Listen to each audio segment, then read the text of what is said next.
Prekážková dráha alebo tiež opičia dráha je skvelou hrou nielen pre deti, ale aj pre dospelých. Cieľom je rozvíjať hrubú a jemnú motoriku, orientovať sa v priestore a precvičovať si pamäť. Tiež je veľmi dobrá na koordináciu pohybu a vo finále je to skvelá zábava.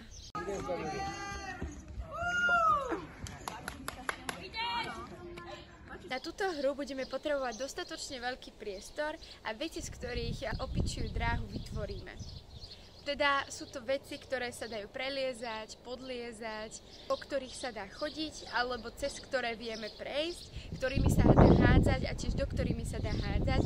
A v podstate to môže byť čokoľvek, čo vieme použiť. Skvelou výhodou je, že túto hru môže hrať akýkoľvek počet detí a tiež, že ju vieme hrať vo vnútri, ale aj vonku. Hru si vieme dotvoriť podľa seba a môžeme z nej napríklad spraviť súťaž o najlepší čas alebo o to, ktorý najlepšie a najpresnejšie prekážky prejde.